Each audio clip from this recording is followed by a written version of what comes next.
Hey guys, this is James of Welsh Gamer News. I'm going to do something a bit different. I'm probably going to be doing this about once or even twice a month. As you're probably aware, Evolve basically goes on a free-to-play model, but you just got to pay full price for the game right at the start. And I was looking at all these cosmetic DLCs, and it actually got me thinking because I thought some of it was a bit pricey, but what actually is the most expensive DLC that's out there at the moment? As regardless of anything, it could be map packs, cosmetic stuff, microtransactions, anything like that. And I just want to go through them all with you today and just see how ridiculous some of the DLC is or was out there, because I've been checking all the websites. I've been checking Gizmodo, Kotaku, and all other websites as well, just to see which ones are the worst out there. But I'm just going to kick straight off now. I'm going to start off with something smaller, then I'll end up with the biggest one of the lot. Now, as you're probably aware, when the Xbox One launched, it launched with Forza Motorsport 5, and that game was literally littered with microtransactions. Now, with that game, you could grind and get all the stuff, all the cars you wanted on there, but I remember when the game launched, it took forever to get enough credits to buy the car you wanted. And the really cool thing with Forza 5, because even though with the microtransactions, to be fair, that kind of pissed me off a bit, but the game was a lot of fun.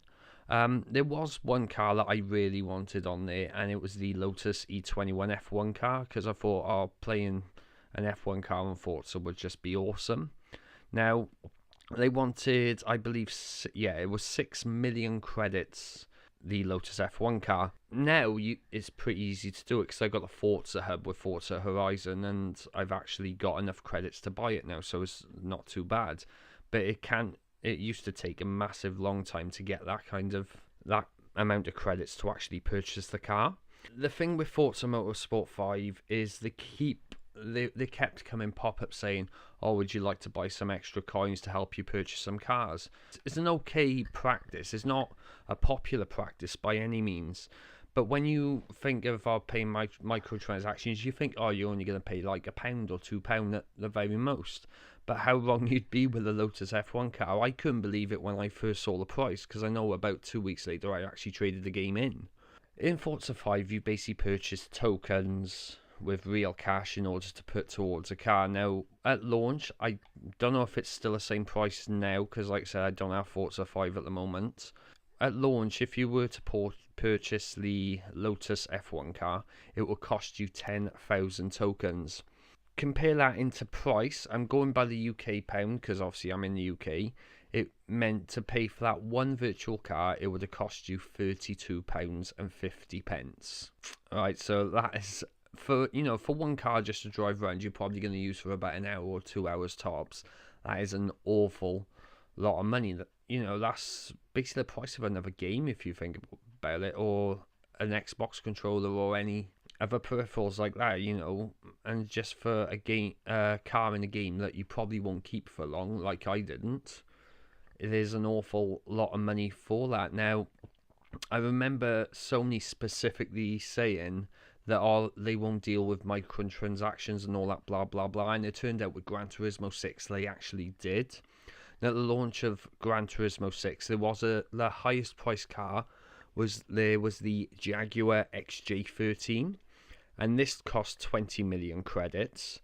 Now, they had microtransactions where you could buy in-game credits for a certain amount of money, and obviously you can obviously grind like with normal with normal racing games. You're grinding on them anyway in order to unlock all cars and purchase cars and all.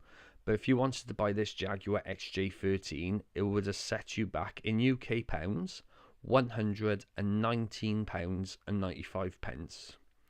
So like, I was shocked when I first saw the Lotus E21 car, and then when I saw the Jaguar's price, I was like, fuck. That's basically a week's pay to some people just for an in-game car. That's absolutely ridiculous. Microtransactions is sadly going to be probably part of most gaming they say it's not gonna be a bad thing, but when you charge things at that much, come on. Now that's just on the consoles. Now, if any of you guys remember a game called EVE Online, it's a spaceship MMO, I believe. I haven't actually played the game myself, but they also add, I believe, cosmetic DLC on there as well. And I managed to come across things like some, I believe it's cosmetic for your character, so some clothes for your character or something like that.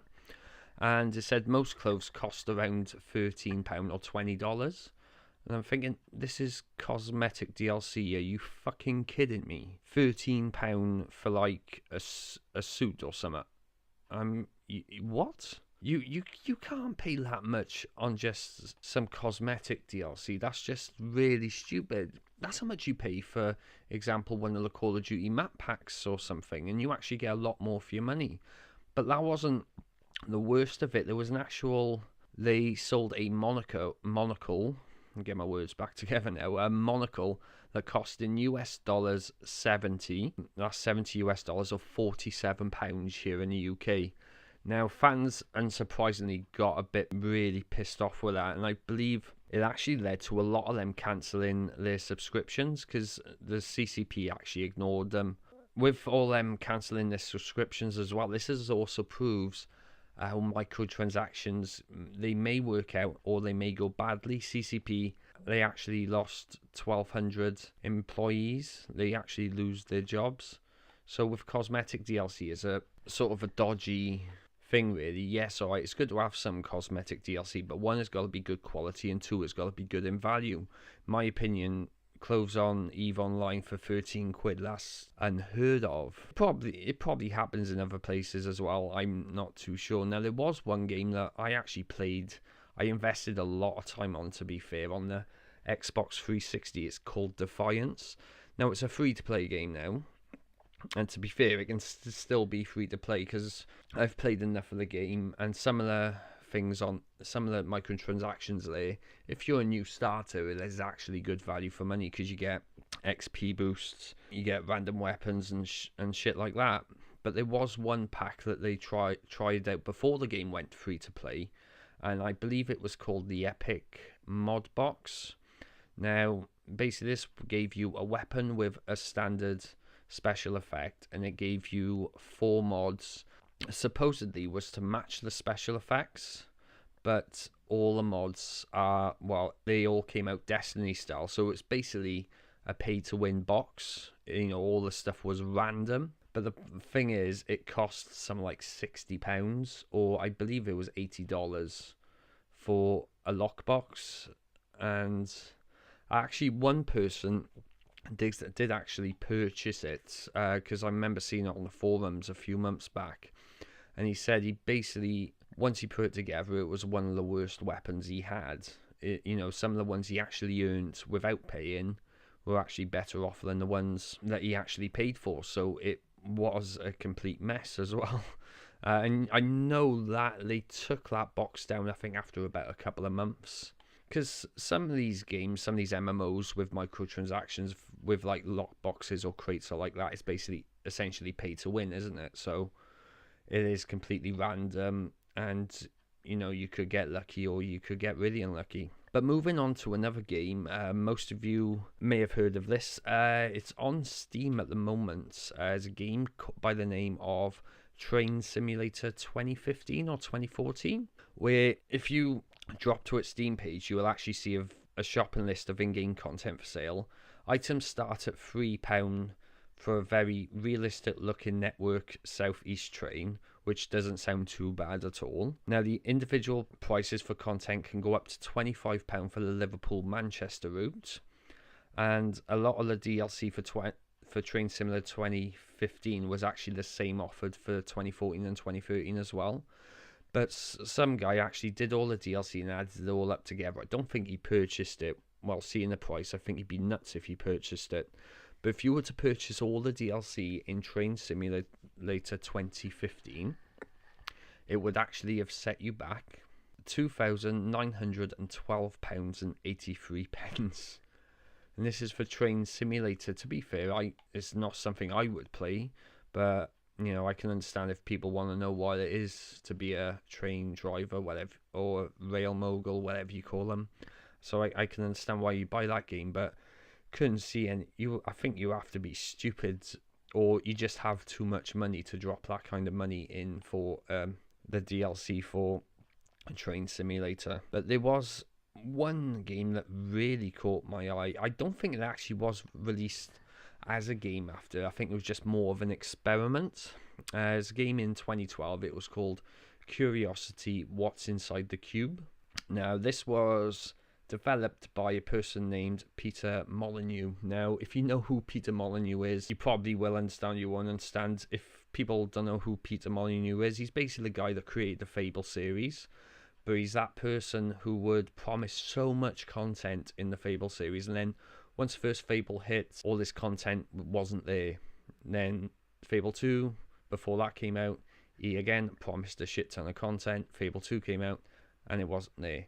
And well, you can see what happened with Fable 3 as well, because I thought Fable 3 was alright, but nothing the amount of content that Peter Molyneux promised. But it was his first indie game, Curiosity: What's Inside the Cube. It was being promised a life-changing gift for his efforts, which also, like I said, never materialized. This is Peter Molyneux we're talking about. Now, for your money, the biggest bone of contention the gaming community had to pick with Molyneux was the DLC. And to be fair, the DLC with Fable 3 was a massive joke if you think about it, because if you co-opt with a friend, say for example I bought some of the paid DLC, some of the microtransactions on Fable 3, and the person who I wanted the game on Fable 3 with didn't, we wouldn't actually be able to pay the same game. So there was a kind of bullshittiness there as well. But there was a DLC in the game. Only one thing that caught their eye was a diamond-tipped chisel. They can actually purchase to chip away at the cube. Now, the cost for this. Now, I told you about Train Simulator 2015, it's near enough $3,000 to buy everything. So you're probably thinking, this is probably going to be about 3.5, 4. You couldn't imagine anything being more than $5,000 in DLC, could you? Well, I'll just let you know, for the in-game coins for this, I believe was supposed to be a mobile game, it would have been 3 billion in-game coins. Or, if we now converted that to real money, in dollars, it's $50,000. Yeah, $50,000. Or if you're in the UK, it would have been $34,000. Alright, if you people want to be anal out there, it would have been £33,900. But, you get what I mean.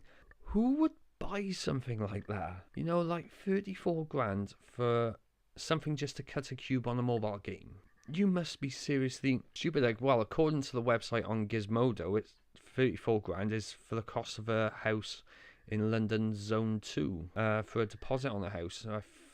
I'd have to disagree with that. I think it would have been Zone 3, but you get my point.